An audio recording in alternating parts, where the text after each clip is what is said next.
Rebecca Edler's back from Bank of Luxembourg. Good morning, great to see you. Great to see you too, Amy. Today we're talking about how do you know that you're saving enough money, which is a tough one because you need to start thinking about it. I know it's like, oh, retirement, what's that? But it'll be here before you know it, and it's so smart to start saving early. It really is. Savings are one of those things you can just never have enough. So as you're looking at saving, there's a couple things you want to keep in mind.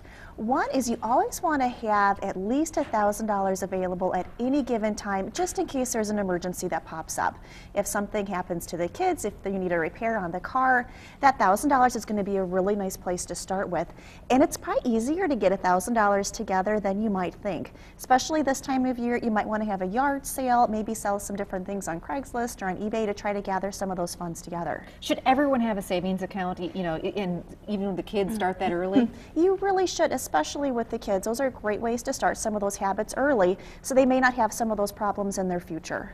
Now, we talked about having $1,000. You really should have ideally even more than that, correct? Correct. So the $1,000 is basically going to be your emergency fund, but for your long-term savings and your short-term savings, you want to look at least 3 to 6 months of your income, just in case something happens to you or your spouse where maybe your income is either dropped or maybe you're unemployed unexpectedly.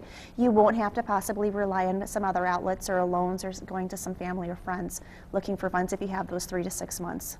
Mentioned retirement, and yeah, it's a long way off for me, and I think a lot of people, but any ballpark about how much money you're going to need to retire one day?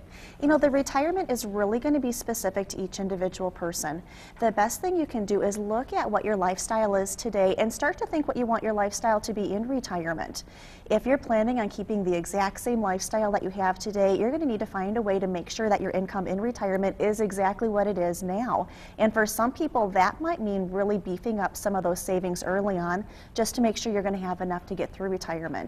Especially if you're planning on traveling a lot or maybe seeing the kids and the grandkids different parts of the world and the country, you are going to need those extra savings. And maybe thinking about investing. If you're just doing the savings right now, maybe you ought to think beyond that to grow those savings, correct? Exactly. When you're looking at the investment part of retirement, there's a couple options. One is to look directly to your employer. A lot of employers still offer the match for your 401k or your 403b.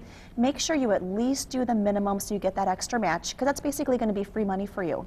The other option you can have above and beyond that is to actually start saving on your own, and that might be using an IRA account.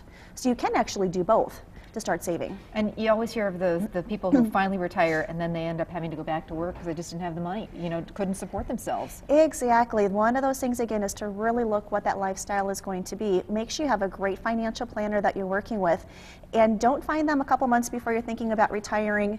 Really start as soon as possible so that they can start getting that plan together for you so there aren't going to be any surprises when you head into retirement. Good point. Speaking of financial planning and all that kind of stuff, you can get a hold of Rebecca and the great people at Bank of Luxembourg. That's a great place to get started. So thanks so much. Appreciate it. Thanks, Amy. We'll be right back. Stay with us.